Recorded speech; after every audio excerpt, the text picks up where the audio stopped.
नमस्कार, मैं हूं आपके साथ पूर्णिमा मिश्रा। हमारे खास प्रोग्राम क्या कहते हैं नरेंद्र मोदी में आज आपको सुनवाएंगे पीएम मोदी का वो ऐतिहासिक भाषण जो उन्होंने 23 मई 2013 को गुजरात के अहमदाबाद में दिया।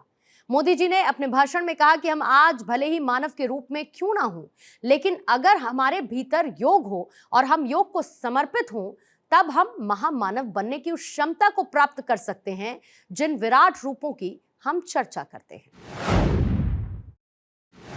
ये अद्वैत का सिद्धांत भी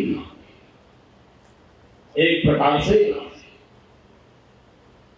योग का साकार रूप है, और मैं इसलिए कहता हूं कि योग का साकार रूप है कि जहां द्वैत नहीं है, जहां मेरे और तुम्हारे बीच में जुदाई नहीं है,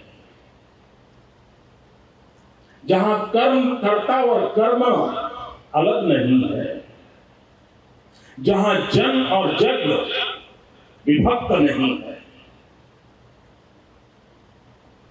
वहां जहां द्वैत नहीं है वहां अद्वैत होता है। और यही अद्वैत को पाना एक योग की प्रक्रिया है, एक योग की साधना जो अद्वैत की अनुभूति, अद्वैत के साक्षात्कार के लिए जोड़ता है। और वो उस अवस्था तक ले जाता है जहां भक्त और भगवान के बीच भी कोई द्वैत नहीं बचता।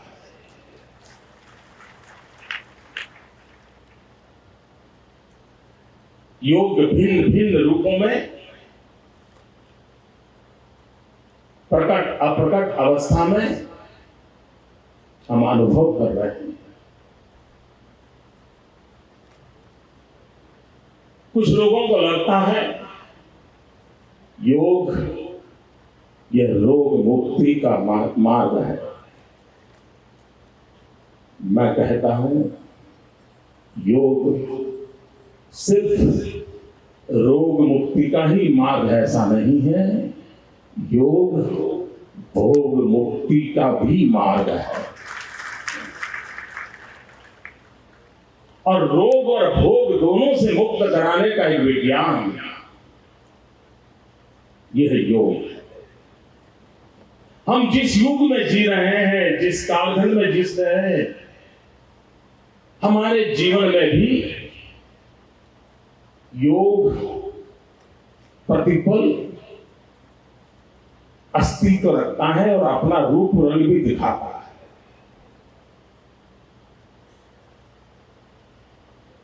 हम एक भोगवादी जीवन की ओर चल पड़े।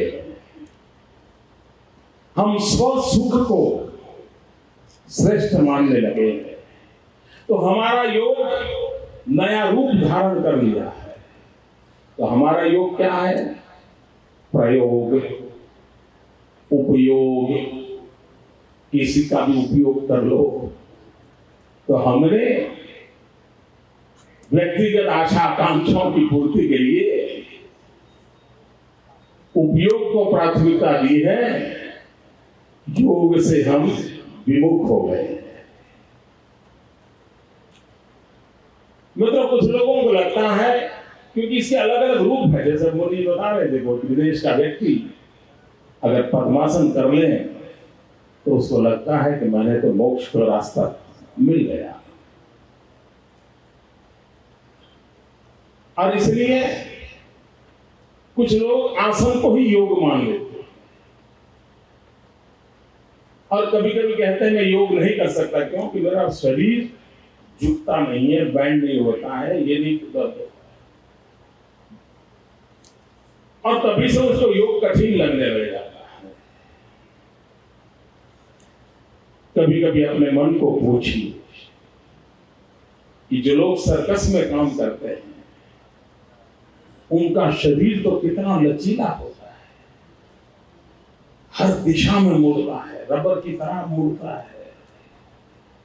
क्या सर्कस में काम करना हर व्यक्ति योगी है क्या? अगर शरीर रचनाओं, अंग भंगियों को मोड़ना मरोड़ना यही योग होता, तो सर्कस में काम करने वाला हर व्यक्ति योगी होता, लेकिन योग वह नहीं है। और जैसे कुछ मुनि जी भी बता रहे थे, ज्ञान, कर्म और भक्ति ये तीनों को संतुलित रूप में, सम्यक रूप में निर्धारित मार्ग पर ले जाने का सामर्थ्य जिसमें है वो योग।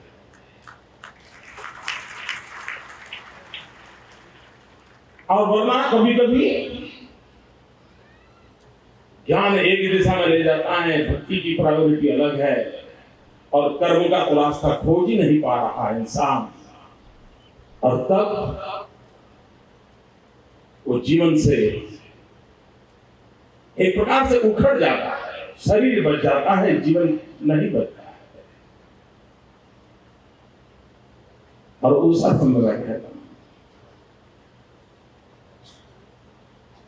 ज्ञान, कर्म और भक्ति तीनों का सात्विक संयोजन ये योग की अनुभूति कराता है। उसी प्रकार से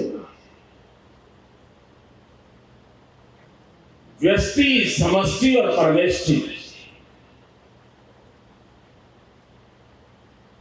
व्यक्ति की जीवन विकास की यात्रा, अहम से वयम की और यात्रा, मैं नहीं तू ही का साक्षात्कार,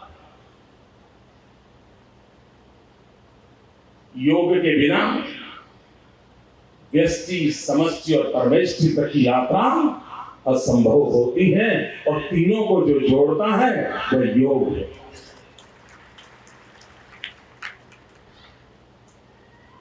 उसी प्रकार से हम बातों बातों में तीन शब्दों का उपयोग करते हैं,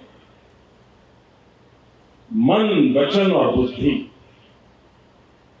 और जब इन तीनों के बीच में दुराव हो, तीनों के बीच में टकराव हो, तीनों की दिशा अलग हो, तो जीवन कभी सार्थक नहीं होता है, इच्छाएं कभी परिपूर्ण नहीं हो सकती है। और मनुष्य भी भरोसे लायक तब बनता है जब मन, वचन और बुद्धि इन तीनों के अंदर एक सायुज्य हो, संतुलन हो। योग उस अवस्था को प्राप्त करने का अवसर देता है। और उस अर्थ में हम जीवन को किस रूप में ले जाना चाहते हैं, उसके लिए योग हमें क्या शक्ति देता है, सामर्थ्य देता है। हमारे देश में योग इतना व्यापक विषय है,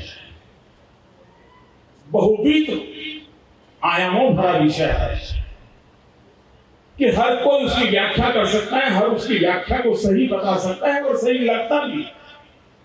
और समय समय पर हर एक ने योग को अलग अलग रूप से व्याख्यायित किया है।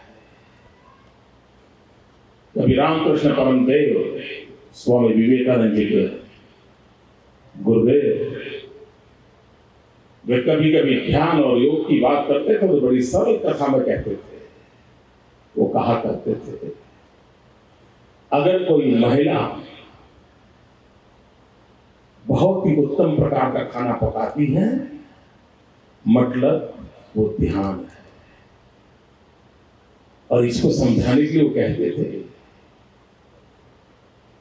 अगर कोई महिला घर में बेध्यान रहती है तो सप्ताह में 2 बार गैस पे रखा हुआ दूध उबलता हुआ बाहर निकल जाता है, क्योंकि वो बेध्यान होती है।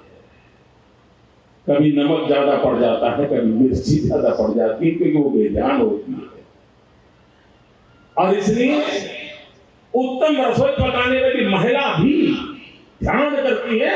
इतनी सरल भाषा में लोगों को समझाने का काम रामकृष्ण देव किया करते थे। उसका एक अलग रूप भी था। महर्षि अरविंद ने योग को राष्ट्र शक्ति का आधार बनाया। योगी श्री अरविंद के नाम में वो जाने गए, और उन्होंने कहा था कि मैं आध्यात्मिक चेतना के माध्यम से, और वो तो वहां तक कहते थे कि मनुष्य की विकास यात्रा की पूर्णता नहीं है, अगर योग से जुड़ा हुआ मनुष्य महामानव की दिशा में प्रगति करता है, और वह हम आज भले मानव देह मानव के रूप में क्यों न हो, लेकिन अगर हमारे भीतर योग हो और हम योग को समर्पित हो, तो हम महामानव बनने तक की उस क्षमताओं को प्राप्त कर सकते हैं जो विराट रूपों की हम चर्चा करते हैं। और महर्षि योगी अरविंद ने यह कहा था, और उस अर्थ में हम कहें तो हमारे यहाँ शास्त्रों में चाणक्य ने भी बहुत बड़ी योगी की चर्चा की है। चाणक्य ने कहा, इंद्रियाणाम प्रशंसस्तम, इंद्रियाणाम प्रशंसास्त्रम, इंद्रियों को शांत रखने की शक्ति शास्त्र होती है, मतलब योग होता है जो इंद्रियों को शांत रखता है। चाणक्य ने एक और बात भी कही थी। चाणक्य ने कहा था, यथा शरीरम तथा ज्ञानम, यथा बुद्धि तथा विभव। तो चाणक्य कहते थे, जैसा शरीर वैसा ज्ञान, जैसी बुद्धि वैसा वैभव। अनेक चाणक्य अर्थनीति से जुड़े हुए महापुरुष थे, लेकिन उस अर्थ की भी परिभाषा करते समय उन्होंने योग के साथ जोड़ा था। और उस अर्थ में हमारे देश में इसकी चर्चा होती थी। मतलब हमारे शास्त्रों में योग के अनेक अलग अलग रूपों की चर्चा हुआ करती है। रामायण काल से इसकी चर्चा आई है, और कहा गया है, योगा मन प्रशमन उपाय, मन को नियंत्रित करके शांत रखने का उपाय ही योग है। और हम सब उद्विग्न अवस्था से जिनमें से बचने के लिए मुक्ति का जब रास्ता ढूंढते हैं, हम भी योग की तलाश में चले जाते हैं। हमारे शास्त्रों ने कहा था, समत्वम योग उच्चते, जहां मन का समत्व होता है, उतार चढ़ाव नहीं है, बहाव नहीं है, ठहराव नहीं है, ये जो समत्वम योग उच्चते, मन का समत्व, इसे योग माना गया। हमारे यहां हर तीसरी जगह पे सुनने को मिलता है, योग कर्मसु कौशलम। ये कर्म के सिद्धांत को कितना बड़ा उचित ढंग से प्रस्तुत किया। और अगर व्यक्ति कर्म को ही योग मान ले, मेरे बचपन के जीवन की एक घटना है जो मुझे बहुत ही प्रेरणा देती है। मैं मेरे नगर वड़नगर से कभी कभी ट्रेन के अंदर विसनगर जाया करता था। एक बार एक 12-15 साल का किशोर, जिसको पोलियो हुआ था, कमर के नीचे का शरीर काम नहीं कर रहा था, वो मुश्किल से ट्रेन के अंदर चढ़ गया। उस गंदे कपड़े के भिक्षुक जैसा लगता था, लेकिन वो भीख नहीं मांगता था। बहुत ही दुरावस्था वाली उसके शरीर की रचना थी, और हर किसी के पास जाकर के वो रिक्वेस्ट करता था, मुझे बूट पॉलिश करने के लिए दीजिए। और उस समय 10-15 पैसे में बूट पॉलिश होती थी। और लोग कभी दया भाव के कारण, कभी करुणा के भाव के कारण उससे अपना जूतों की पॉलिश करवाते होंगे। लेकिन मैंने देखा, पॉलिश वाले करने वाले बहुत देखे थे, लेकिन इस बच्चे की तरफ मेरा ध्यान गया। मैं देख रहा था क्या कर रहा है। उसने क्या किया, अपने गंदे टूटे फूटे झोले में से उस दिन का टाइम्स ऑफ इंडिया निकाला, और उस पर लिखा था, ग्राहक के प्रति उसने लिखा था कि आज का दिन बहुत ही शुभ हो, आपकी यात्रा शुभ हो,